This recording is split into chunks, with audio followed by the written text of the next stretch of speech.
किसान, जमींदार और राज्य। 12th क्लास हिस्ट्री का चैप्टर नंबर है 8 और इस चैप्टर का समय काल है 16वीं से 17वीं सदी, जो कि कृषि समाज को दर्शाता है। मुगल काल में जो कृषि समाज है उसके बारे में हम इस चैप्टर में समझने वाले हैं। देखिए, मैं आपको बता देना चाहूँगा कि 16वीं 17वीं सदी में लगभग 85% जो लोग थे वो गांव में रहते थे और गांव में सबसे ज़्यादा लोग क्या काम करते थे? खेती करते थे। अब जाहिर सी बात है कि खेती होगा तो मुगल राज्य को जो सबसे ज़्यादा आमदनी होती थी वो खेती के थ्रू ही हुआ करती थी, खेती के जरिए ही होती थी। और इसके लिए उन्होंने राजस्व वसूलने वाले, हिसाब रखने वाले, है ना, ग्रामीण समाजों पर काबू रखने वाले बहुत सारे अधिकारियों को नियुक्ति की थी, ऐसे लोगों की नियुक्ति की थी जो ग्रामीण समाज पे क्या करते थे? नियंत्रण रखते थे। तो ये चैप्टर जो है वो मुगल काल की तो बात करेगा, लेकिन मुगल ग्रामीण समाज की बात करेगा। यहाँ पे मुगल दरबार या मुगल शासकों के बारे में हम नहीं पढ़ने वाले हैं, बल्कि मुगल ग्रामीण समाज के संदर्भ में हम इस चैप्टर को समझने वाले हैं। चैप्टर बहुत ही मज़ेदार है क्योंकि आप यहाँ पे मुगल ग्रामीण समाज के तहत पंचायत व्यवस्था को आप समझेंगे, किस तरीके से राजस्व को एकत्रित किया जाता था, है ना, या फिर जो जमींदार होते थे, जमींदारों की क्या भूमिका होती थी मुगल ग्रामीण समाज में। आईन अकबरी एक बहुत ही फेमस ग्रंथ है, अकबरनामा का ही पार्ट था, उसके बारे में हम जानेंगे। ठीक है, तो आप लोगों को वीडियो को एंड तक देखना है क्योंकि यार वीडियो को एंड तक देखेंगे जब ही आप बारीकी से चीज़ों को समझ पाएंगे। सो दोस्तों, आप लोग देख रहे हैं मेरा यूट्यूब चैनल रोशन साई स्टडी पॉइंट, और अगर अभी तक आप लोगों ने इस चैनल को सब्सक्राइब नहीं किया है तो जल्दी से सब्सक्राइब करके बेल आइकन को प्रेस कर दे ताकि मेरे चैनल पे आने वाली सभी वीडियो का नोटिफिकेशन आप तक पहुंच सके। तो चलिए दोस्तों, आगे इस वीडियो को हम कंटिन्यू करते हैं। सो दोस्तों, सबसे पहले हम स्टार्ट करेंगे कि मुगल ग्रामीण समाज के बारे में अपने को जानकारी प्राप्त करने के कौन से स्रोत मौजूद है, मतलब ऐसे कौन से स्रोत है जिससे कि हम मुगल ग्रामीण समाज के बारे में जान सकते हैं। तो देखिए, मुगल ग्रामीण समाज के बारे में जानकारी प्राप्त करने का जो सबसे मेन स्रोत है वो है आईन अकबरी। ठीक है, आईन अकबरी का लेखक जो है अबुल फजल को माना जाता है। ठीक है, अबुल फजल जो था वो अकबर का दरबारी इतिहासकार था, उसने आईन अकबरी की रचना की थी। इसमें हमें खेतों की जुताई के बारे में, राजस्व किस तरीके से एकत्रित किया जाता था, जमींदारों और किसानों के बीच में संबंध कैसे थे, ये सारी चीज़ें हमें आईन अकबरी से पता चलता है। बाकी आईन अकबरी के बारे में आपके इस चैप्टर के एंड में एक प्रॉपर एक टॉपिक दे रखा है, तो वहाँ पे भी हम इसको समझने वाले हैं। ठीक है, बाकी मुगल शासकों के बारे में, मुगल जो दरबार है उसके बारे में जो हमारा जो चैप्टर है वो चैप्टर नंबर 9 है। चैप्टर नंबर 9 के ऊपर पहले ही वीडियो अपलोड कर चुका हूँ मैं। ठीक है, तो प्लेलिस्ट में मैं सारी वीडियो डाल दूंगा, तो आप वहाँ से जाके सभी वीडियो को देख लेंगे। अब देखिए, अब दूसरे पॉइंट की हम बात करते हैं। दूसरा तरीका जिससे हम मुगल ग्रामीण समाज के बारे में जान सकते हैं तो है मुगल राजधानी से दूर लिखे दस्तावेज। यानी कि जो मुगलों की राजधानी थी, ज़्यादातर दिल्ली हो गया, आगरा हो गया, है ना, लाहौर जैसे जगह को इन्होंने राजधानी बना रखी थी। और इन राजधानी से दूर जैसे कि गुजरात, महाराष्ट्र और राजस्थान जैसे इलाके में भी बहुत सारे दस्तावेज लिखे गए थे।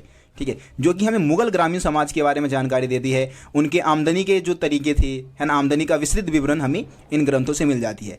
इसके अलावा ईस्ट इंडिया कंपनी, ठीक है, ईस्ट इंडिया कंपनी जब भारत में आई थी तो उसने भी बहुत सारे दस्तावेज तैयार किए थे जो कि मुगल ग्रामीण समाज के बारे में, भारतीय ग्रामीण समाज के बारे में जानकारी एक तरीके से हमें प्राप्त करती है ना। किसानों के बारे में, जमींदारों के बारे में और राज्य के बीच में जो भी संबंध होते थे उसके बारे में हमें जानकारी प्राप्त करती है। तो ये तीन स्रोत हो गए जिससे कि हमें मुगल ग्रामीण समाज के बारे में जानकारी मिल जाती है। अब हम बात करते हैं किसान और उनकी ज़मीन के बारे में। ठीक है, तो देखिए, किसानों को हम मुगल काल में अनेक नामों से जानते थे, जैसे कि रैयत के नाम से जानते थे, या फिर मुजरियान भी, इनको हम मुजरियान शब्द का भी इस्तेमाल होता था, या कई जगह आसामी जैसे शब्द का इस्तेमाल किया जाता था। अब देखिए, उस समय भारत में 2 प्रकार के किसान मौजूद थे, एक तो खुद कास्त और दूसरे थे पाई कास्त। अब ये खुद कास्त और पाई कास्त में क्या अंतर है? खुद कास्त किसान उन किसानों को कहा जाता है जो कि खुद की ज़मीन पे खेती करते थे, अपने ही गांव में रहते थे और अपने ही ज़मीन पे खेती किया करते थे। दूसरे पाई कास्त यानी कि जो किसी दूसरे गांव में गए या फिर कहीं और जाके दूसरे की ज़मीन पे जाके क्या कर रहे हैं? खेती कर रहे हैं। तो पाई कास्त मतलब वो किसान बन जाते थे जिनको कोई मतलब किसी ज़मीन पे काम करने के बेहतर शर्त मिल रहे हैं, मतलब अच्छा प्रॉफिट मिल रहा है, तो कोई भी जो किसान था वो पाई कास्त बन जाया करता था।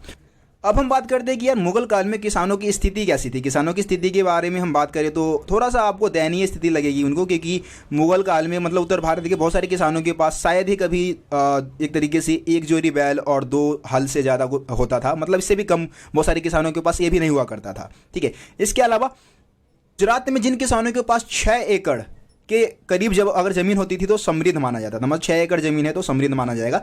दूसरी तरफ अगर हम बंगाल की बात करें तो बंगाल में औसतन किसानों की जो ज़मीन की ऊपरी सीमा थी वो 5 एकड़ थी, मतलब 5 एकड़ तक ज़मीन होते थे।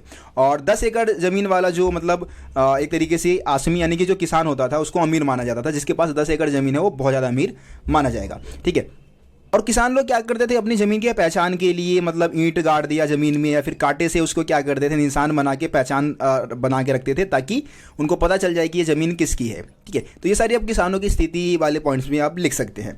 अब हम बात कर लेते हैं सिंचाई और तकनीक की बात कर लेते हैं कि खेतों की सिंचाई वगैरह की कैसे की जाती थी और खेती करने के लिए कौन से तकनीक का इस्तेमाल होता था। तो इसमें सबसे पहले हम बात कर लेते हैं कि मुगल काल में खेती का विस्तार लगातार हो रहा था, क्योंकि उस समय वहाँ पे ज़मीन की बहुतायत थी, मतलब बहुत ज़्यादा मात्रा में ज़मीन था, मजदूरों की मौजूदगी भी थी और किसान बहुत ज़्यादा मेहनती थे। इस कारण लगातार मुगल काल में क्या हो रहा था, खेती का विस्तार हो रहा था। और मुगल काल में अनेक प्रकार के फसल उगाए जाते थे, जैसे कि चावल, गेहूँ, बाजरा। इसके अलावा जहाँ पे 40 इंच से ज़्यादा बारिश होती थी वहाँ पे लोग चावल की खेती किया करते थे, ठीक है। तो ये सारी फसल वहाँ पे उगाई जाती थी। इसके अलावा मानसून ही भारतीय कृषि की रीढ़ थी। रीढ़ यानी कि बिना मानसून के अच्छा वर्षा नहीं होगा तो खेती अच्छी नहीं होगी। लेकिन फिर भी राजाओं ने, जमींदारों ने क्या किया था, सिंचाई के कृत्रिम साधनों का निर्माण भी करवाया था। कृत्रिम साधनों का एक मतलब हम बहुत ही बढ़िया एग्जाम्पल दे सकते हैं, जो कि शाह नहर है। शाहजहाँ ने बनवाया था ये शाह नहर, ठीक है।